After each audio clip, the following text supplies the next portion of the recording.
It has undoubtedly been an eventful year for Africa. 2022 will have been the year of many uncertainties and cautious optimism in the continent. World of Africa this week takes you back to the year that was. Welcome to this special edition of the show as we bid farewell to this year and usher in 2023. I'm Erik Njoka. Now, a trend of coups that began in 2020 in the region, once infamously known as the coup belt, continued this year.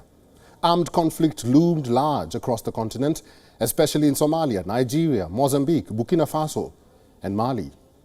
While the Sahel and Democratic Republic of Congo may still see worsening of conflict, in the closing months of 2022, it finally appears that the conflict in northern Ethiopia may be coming to an end. This could set a precedent of paving the way for a successful and sustainable peace. Here's a look back at some of the wars that made headlines in Africa. The scourge of armed conflict in sub-Saharan Africa persisted in 2021, and the bloodshed sipped through to 2022. After the soldiers' fit of anger yesterday in several barracks, the situation evolved during the night. Shots were again heard from the capital. It is a precarious calm that reigns this morning. Burkina Faso's two coups, the first in January and another in September, brought Russia's involvement in the West African country under scrutiny. Within hours of the second coup, the head of Russia's shadowy mercenary outfit, the Wagner Group, was among the first to congratulate the new military leader, Captain Traoré Ibrahim, from ousted Sandaogo Damiba. We have been suffering for 6 years thanks to Colonel Damiba. With his team, with his strong army, we are safe from today. We thank God. Lieutenant Colonel. First, the Lieutenant Colonel Paul Henry Sandaogo Damiba is dismissed as President of the MPSR. Second, the Captain Traoré Ibrahim is important President of the MPSR as of today. Wagner Group mercenaries have already established footholds for Russia in at least half a dozen African countries. These include the Central African Republic, Sudan, and Mali, which is battling an armed uprising similar to the one in Burkina Faso that has killed thousands and displaced some 2 million people. The West African Regional Bloc ECOWAS suspended Burkina Faso in the aftermath of a military coup, making it the third member nation to be punished for a military takeover in only 18 months. The first decision that they took was to still decide to maintain the suspension of Burkina Faso from all ECOWAS institutions, to reaffirm the condemnation of this coup d'etat, and they also requested the immediate release of President Roch-Marc Christian Kabore. Up north, protests rocked Tunis, and the problem was their head of state and ruler, Kais Saied. People wanted a return of the Arab Revolution to kick Saied out by all means. Tunisia held a parliamentary election amid a boycott of the vote by major parties, including the country's powerful Tunisian General Labour Union. Just 11% of eligible voters turned out. A new constitution drafted by Saied and passed in a July referendum was also widely boycotted.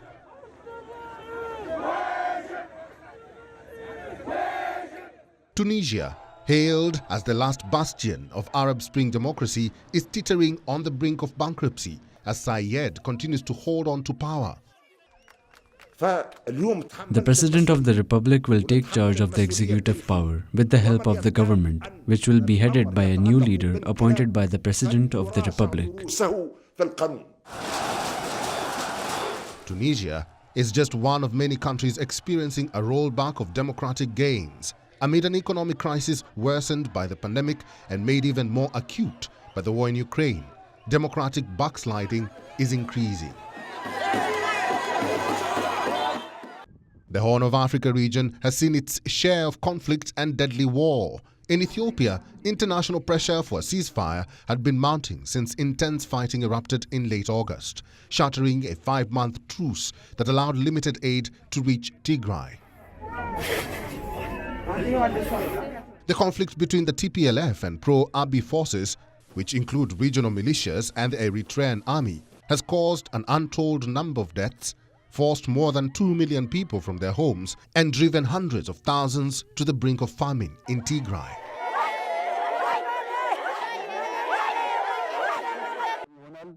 Ethiopia's government and Tigrayan rebels agreed to facilitate immediate humanitarian access to all in need in war-ravaged Tigray and neighboring regions. We have suffered untold misery over the last 2 years and still continue to suffer. The commitment we are making today is with the hope that expectations that our people's suffering will come to an end. Both parties vowed to commit to the peace accord. Harmony in the region is still elusive. Africa's largest nation in terms of landmass saw hundreds of demonstrators land en masse on the streets to protest a recent deal aimed at ending the crisis caused by the military coup. Near-weekly protests rocked Sudan since Army Chief Abdel Fattah al-Burhan led an October 2021 military coup derailing a transition to civilian rule. Sudan's short-lived transition was installed following the 2019 ouster of President Omar al-Bashir. Sudan's military and civilian leaders signed an initial deal aimed at ending a deep crisis caused by last year's military coup, prompting skeptical protesters to cry betrayal. We affirm the complete withdrawal of the military from the political process. This step should be accompanied by the withdrawal of political forces from the transitional period. As a response to the revolutionaries' demands, the military must go back to the barracks. The coup led to more than a year of anti-military rule street rallies, in which medics have recorded more than 120 protester deaths and a suspension of billions of dollars of badly needed international financial assistance. And who can forget the recent barb in Central Africa? This has exposed neighboring states, notably Rwanda, to cross-border attacks that are entirely preventable. There is an urgent need to find the political will to find and address the root causes of instability in Eastern DRC. The blame game does not solve the problems. Good neighborliness is not always the message that others pick up, so we must choose deterrence, which is to have a strong army. Why not have an army of 500,000 or even 1 million Congolese? As tensions between Rwanda and the Democratic Republic of Congo persist, civilians have been displaced, injured, and even killed. Many have taken to the streets across Congo to protest against the presence of M23 rebels in the eastern border regions, a movement allegedly supported by the Rwandan government. Anti-Rwanda sentiment grew among much of the population, so is the support for anti-Rwandan sanctions put in place by the Congolese government. Just in early December 2022, the President of the Democratic Republic of Congo, Felix Tshisekedi, and the President of Rwanda, Paul Kagame, held talks to try and negotiate a ceasefire. The region is still volatile. Bureau Report, World of Africa. In this next report on World of Africa, we take a look at some of the major political highlights in Africa. At least 5 countries conducted general or parliamentary elections, some ushering in new faces and changing the course for a fresh political future, while others do not seem to let go of their old guard. Apart from gunning for the top offices, the continent did suffer setbacks as economies took a nosedive because of various factors. Here now is a report. It was a year marked by leaders going to the grassroots to ask for votes and woo their people to elect them. Campaigns that kicked off in 2021 escalated in the start of the year and created a euphoria that dominated headlines. Many of the nations that were gearing up for the ballot had one thing in common: vote for change. Somalia was the first to hit the elections road. The Horn of Africa nation handed Hassan Sheikh Mohamud the presidency for a second time, following the long overdue election in the troubled state, which is confronting an Islamist insurgency and the threat of famine.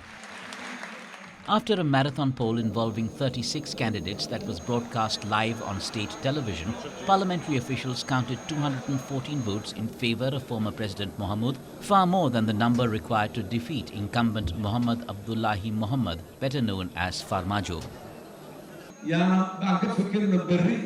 Let us think about tomorrow, not yesterday, and what happened. I will work on a brilliant tomorrow and a beautiful future for the sake of my people to live with dignity in the world. I will implement my motto, Somalia at peace with itself and with the world. In Kenya, it was a big battle between William Ruto, the estranged deputy of Uhuru Kenyatta, and veteran opposition presidential candidate Raila Odinga, who had unusual backing from Kenyatta. Both Ruto and Odinga went neck and neck in the August 9th poll. 4 electoral commissioners refused to endorse the result, declaring William Ruto as winner. Kenya was on the precipice of conflict. A petition by Odinga in the Supreme Court was to no avail. William Ruto was sworn in as president.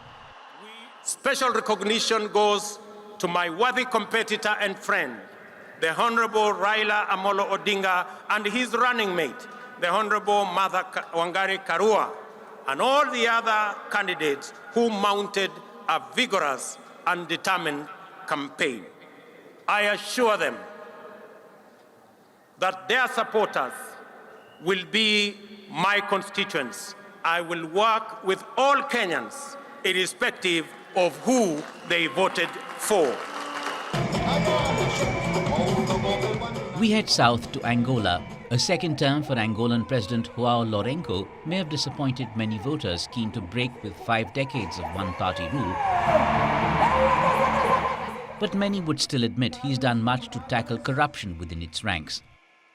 68-year-old Lourenço and the MPLA were declared winners of the presidential and parliamentary elections after a tally of votes by the Electoral Commission showed he'd won by 51.17%. It was the smallest margin of victory the party has ever had. Few knew what to expect when this quiet, dour-faced former defense minister took power in 2017 in a country that gained independence from Portugal in 1975. Many wondered how he would break the powerful hold of his now late predecessor José Eduardo dos Santos, who had spent 38 years in power, consolidating control over the state, while his relatives amassed billions of dollars from the oil wealth flowing into its coffers. But Lourenço surprised almost everyone with how quickly he'd tightened his grip over the ruling People's Movement for the Liberation of Angola, MPLA, and launched anti-corruption investigations against Don Santos's children and other leading lights in the party. With great satisfaction, we celebrate today. It's a victory of the People's Movement for the Liberation of Angola, a victory of humility, serenity, and stability. From Angola to the tiniest of nations, Lesotho. A Lesotho party led by a diamond magnate won the most seats in the election, but fell short of an overall majority, raising the prospect of more political gridlock. The populist Revolution for Prosperity RFP party emerged as the single biggest party with 56 seats, but now needs to court other groups to control the Southern African Mountain Kingdom's 120-member parliament. Lesotho has been marred by years of political instability under the current governing party, the All Basotho Convention ABC, which ran the country of 2.14 million people since 2017. Divisions within the party have given it 2 prime ministers over that time. And lastly, in Equatorial Guinea, Teodoro Obiang Nguema Ambasogo was re-elected for a 6th term with 94.9% of votes, making him the longest ruling head of state in Africa and the world, excluding monarchs. In power since 1979, Obiang was re-elected in the Central African oil country, which he rules with an iron fist and in the face of a muzzled opposition. The discovery of offshore oil in the mid-90s turned Equatorial Guinea into Africa's 3rd richest country in terms of per capita income. But the wealth is concentrated in just a few hands, and 4/5 of the population of 1.4 million live below the poverty line, according to the latest available World Bank figures. President Cyril Ramaphosa soon found himself battling for political survival after an inquiry found evidence he may have committed serious misconduct in relation to a large amount of cash found at his farm after a robbery. South Africa's ruling ANC party re-elected Ramaphosa as its leader for a second 5-year term despite the brewing scandal. Just as the continent was recovering from the post-COVID-19 economic fallout of 2020, Russia invaded Ukraine in February. That led to a global disruption in the supply of certain commodities, including wheat, causing a collapse for many economies worldwide. In November, Nigeria's inflation rate hit a 17-year high of 21.47%, and the number of people living in poverty rose to 133 million, or 63% of the population, according to the National Bureau of Statistics. In Sierra Leone, economic woes led to street protesters demanding that President Julius Bio step down. 21 protesters and 6 police officers died in the protest. In November, Senegal had to release $762 million to tackle soaring living costs and put price caps on essential goods. Ghana's cedi became the worst performing currency against the dollar in 2022, and inflation reached a 21-year high of 40%, leading to the International Monetary Fund (IMF) granting it a $3 billion loan bailout. Climate change has also exacerbated worrying levels of food security in the region, with many farmlands submerged from Nigeria to Chad. And the waters that are missing in East, North and South Africa plunge the regions in the worst drought and famine like never seen before. 2023 seems bleak, but the problems experienced this year have emboldened all the 54 nations to create a buffer in the form of strategies and policies that will guard them against recurring tribulations. Bureau Report, World of Africa. From cinema to architecture, music to sports. Let's now shine the light on some of the most significant pieces of news in the world of art and culture of the past year, and the folks who elevated the continent to global identity. These are our 2022 African trailblazers. This year, King Misuzulu Kwazweli officially claimed the Zulu throne. A certificate of recognition was handed over by South African President Cyril Ramaphosa.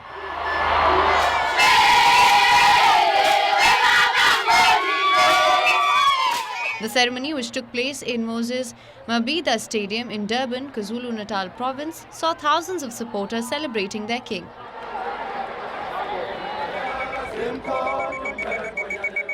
The throne became vacant following the demise of the longest-serving Zulu monarch, Goodwill Zwelithini, in March 2021.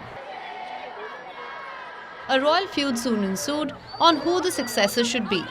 The state coronation puts an end to the embarrassing family battle. King Misuzulu Kwazwelithini is the 9th monarch of the Zulu nation, the country's largest ethnic group. I understand that history has chosen me at this time when the Zulu and other nations are facing several challenges. Thebe Magugu was another South African who was able to draw the global attention by becoming the face of African success. The multi-award winning designer has been selected as one of the 100 Vogue business innovators, which spotlights changemakers across the world who are challenging what it means to be successful in the fashion and beauty world. Magugu launched a new collection with a global sportswear brand. His clothes have been worn by celebrities such as Rihanna, Miley Cyrus, and in 2019, he won the prestigious LMVH prize for the young designers. Magugu hopes that his success will inspire the young. If I can do it, someone from, the township, all those sort of things, and a lot of hardships along the way, can still sit in a room with Anna Winter, Naomi, and all those people, that they can do it too.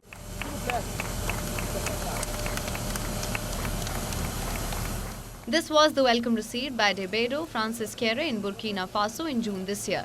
He is the first African and black winner of the Pritzker Architecture Prize, the profession's most prestigious award. The son of a village chief, he left at a young age to attend school in nearby town, the first in his community to receive an education. As the first African to win the prize, he says he feels a responsibility that makes him think of the future. Kere has designed schools, health facilities and public spaces across Africa, Europe and the United States. Everything is possible if you believe in it. The impossible, or what has never happened, is possible. We have to listen to know that it is possible and you have to get to work. 33-year-old Salima Mukangsanga from Rwanda wanted to become a professional basketball player as a young girl. But she was told that she was not old enough to be part of an under-17 national side and will have to wait. So she turned to football. Salima came across an advertisement announcing football refereeing training and took her chance, a decision which put her on a path to becoming a pioneer. The first woman from Rwanda to officiate at a FIFA Women's World Cup. She achieved another historic feat by officiating at the 2022 World Cup in Qatar as one of the first 3 women referees to do so for the Men's World Cup. It's honor, it's a privilege, it's a pleasure to me, to the rest of women, African women referees. It's a moment, it's an opportunity we get now to open the door and to show that all women African, they are capable. Our final trailblazer is not a person but a team. Morocco succeeded in graduating a new generation of footballers who were the core of the Atlas Lions team in the 2018 World Cup in Russia before achieving a historic feat of reaching the semi-final match in Qatar 2022 World Cup. And the Mohammed VI Academy, established in 2010, played a role in it.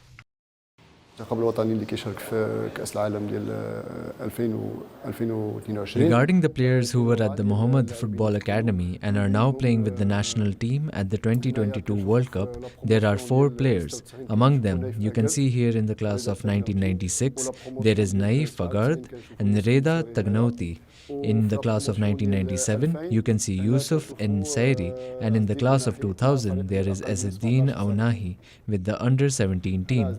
Here is Aunahi with the class of 2000. The Moroccan national team topped its group, which included Croatia, which lost to Argentina in the semi-finals, and Belgium ranked 2nd in the world. Bureau Report, World of Africa. It is indeed a wrap on the year that was. World of Africa is proud to have told stories from the heart of the continent, all thanks to you. We will keep that promise of telling untold stories and highlighting all the political, economic and social trends that impact daily livelihoods of the people from my home. I'm Erik Njoka. Thank you very much for watching. I will see you all in the new year. From the group, happy 2023, everyone.